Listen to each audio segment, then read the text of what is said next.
Et en France, le suspense reste entier, alors que le président Emmanuel Macron s'accorde quelques heures de plus par rapport au délai de 48 heures qu'il s'était lui-même fixé mardi dernier pour nommer son Premier ministre. Le choix doit donc être cornélien pour le président de la République, qui s'offre un délai supplémentaire afin de mener de nouvelles tractations.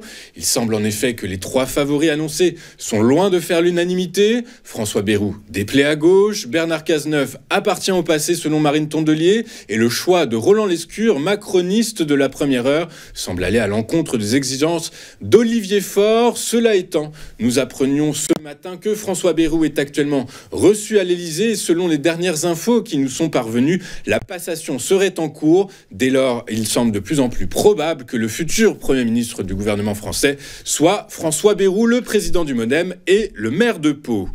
À l'international, est-ce là le schéma économico-stratégique auquel les deux grandes puissances économiques de la planète vont se référer? Toujours est-il qu'hier, nous apprenions que la Chine envisage une dépréciation de sa monnaie pour contrer les tarifs de Trump. Et la réponse du berger à la bergère ne s'est pas fait attendre, puisque Peter Navarro, le nouveau conseiller principal de Trump pour le commerce et l'industrie manufacturière, a déclaré cette nuit que la nouvelle administration ne verrait pas d'un œil favorable toute tentative de la Chine de manipuler sa monnaie.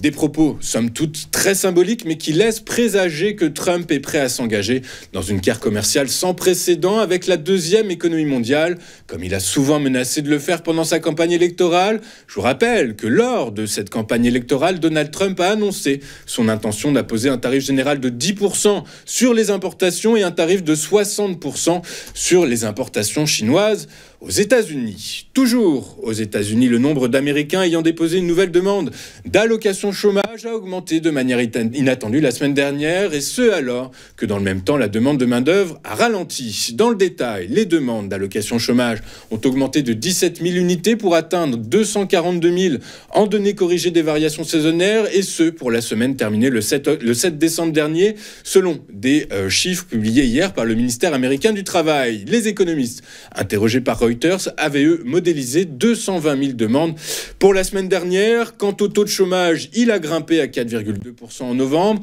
après s'être maintenu à 4,1% pendant 2 mois consécutifs. Ces données, malgré tout solides, devraient inciter la Réserve fédérale américaine à baisser ses taux d'intérêt la semaine prochaine, et ce, pour la 3e fois depuis qu'elle a entamé son cycle d'assouplissement monétaire en septembre. En réponse à une inflation proche de son objectif de 2% et à une prévision d'activité économique revue à la baisse, la Banque centrale européenne a abaissé hier son principal taux directeur de 0,25%. Cette 4e baisse depuis juin fait passer à 3% le taux de dépôt, taux qui sert, vous le savez, de référence pour les conditions de crédit dans l'économie du bloc.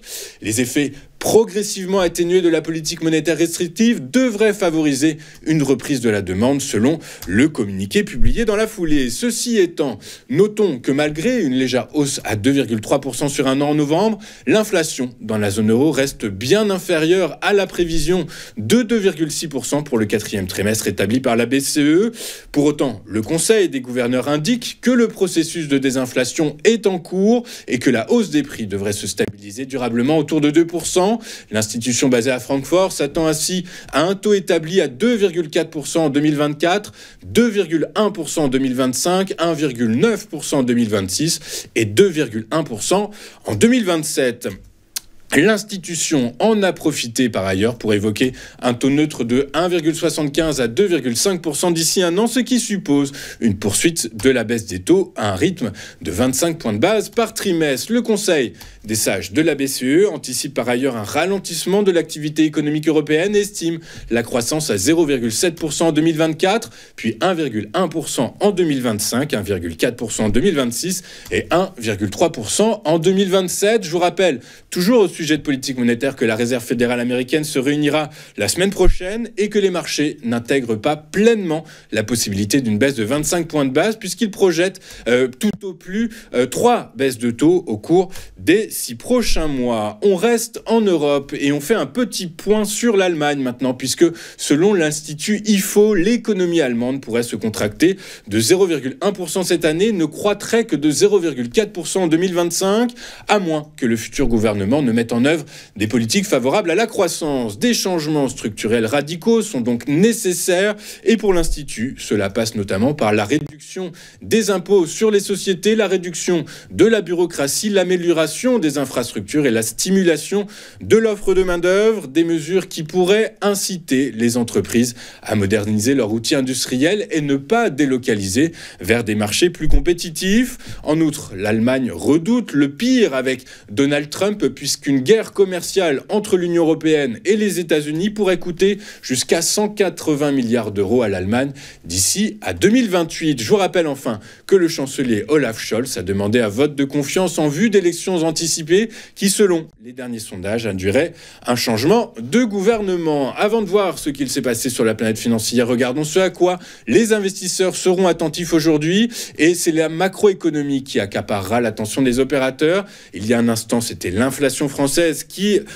était à surveiller de près et l'inflation française qui est conforme aux prévisions puisque c'était les données définitives publiées par l'INSEE. Donc l'inflation conforme aux prévisions, l'inflation française, et la production industrielle sera également, la production industrielle dans la zone euro sera également à suivre ce matin, sinon pas grand-chose à vous mettre sous la dent. Regardons maintenant ce qu'il s'est passé sur les principales places financières de la planète hier. Et en Europe, les principaux indices actions sont restés stables, les investisseurs ayant pris note que la BCE a joué la carte de la prudence avec des baisses de taux d'intérêt de 25 points de base. Un bon compromis selon les experts entre une croissance atone et une inflation, semble-t-il, maîtrisée. À Paris, le CAC 40 est resté stable, reculant symboliquement de 0,03% à 7420 points. À Londres, le FTSE s'est adjugé une timide hausse de 0,12% à 8311 points, tout comme le DAX qui a lui gagné 0,15% à 20 428 points. Aux États-Unis, les investisseurs se sont accordés hier une pause salvatrice avant le grand rendez-vous de politique monétaire de la semaine prochaine, d'autant plus que certaines statistiques macroéconomiques publiées hier sont ressorties supérieures aux attentes du consensus. En effet, l'indice des prix à la production de novembre a augmenté de 0,4% par rapport à octobre, alors que les économistes avaient modélisé une hausse de 0,2%. Le Dow Jones a reculé de 0,53% à 43 914 points. Le S&P 500 a cédé 0,54% à 6 051 points.